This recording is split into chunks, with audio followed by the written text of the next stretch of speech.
quel est le sens politique de cet homme? Quel est le sens politique? Quel est le flair politique? En est-il seulement doué?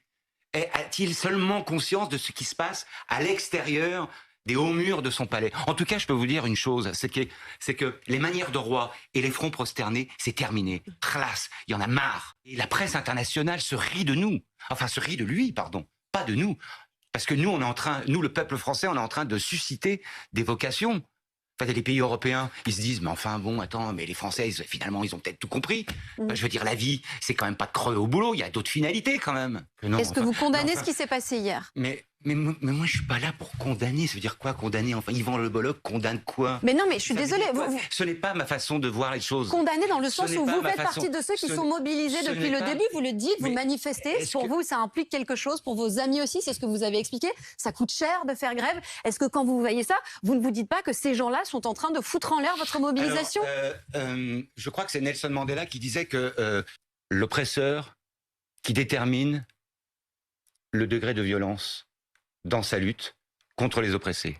Et l'oppressé n'a de solution que de répondre par la violence. Donc qui amène cette violence-là? Qui provoque cette violence-là? Juste, je voudrais terminer. Qui provoque cette violence-là? Qui? Est-ce que vous croyez est-ce que vous croyez sincèrement un seul instant que les gens ils se disent tiens ce soir on va foutre le feu à des cartons, à des poubelles. On est en train d'assister à quoi là? Enfin, nous sommes un pays, une nation où des travailleurs se font taper dessus par d'autres travailleurs. Et ça, c'est l'œuvre de Monsieur Macron. Mais on est dans une dystopie totale. Les policiers, ils répondent à des ordres. Ok? Quand Laurent Nunez a pris la direction de la préfecture de Paris, ça a changé. Je veux dire, le néo-nazi, il est parti, là, l'allemand, hein, il s'est retiré. Attention au mot. Oui, bien sûr. Mais ses collègues, c'est pas moi qui le dis, ses collègues qui l'appelaient le nazi.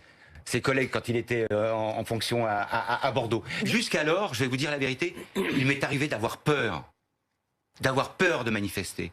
J'étais là quand il y a eu l'histoire de l'hôpital Pitié-Salpêtrière. Castaner, cet idiot, il va sur les médias et il dit que les manifestants, les gilets jaunes rentrent dans les salles d'opération, alors qu'il y avait des nasses terribles et qu'il n'y avait d'autres solutions. Il n'y avait d'autres solutions que d'écraser les portes de cet hôpital pour pouvoir venir se réfugier. On ne pouvait pas sortir de cette manifestation. Ce jour-là, j'ai vraiment eu très très peur. Je ne comprends pas. Qui parle à l'oreille du président? Qui parle à l'oreille du président? Mais enfin, ce président nous traîne dans la boue depuis des mois, des semaines. Enfin, je vais pas vous ressortir la longue litanie. Une gare, c'est un lieu où on croise des gens qui ne sont rien. Mais comment ose-t-il? Mais comment peut-il être aussi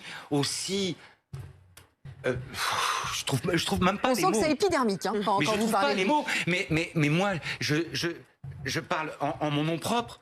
Mais il y a 70% des Français qui pensent la même chose que moi et qui aujourd'hui, ils sont prêts à voir la France cul par-dessus tête parce qu'on a un obstiné, parce qu'on a Melon 2000, parce que si la mégalomanie se mesurait, il serait à Sèvres, il servirait de maître étalon. Enfin,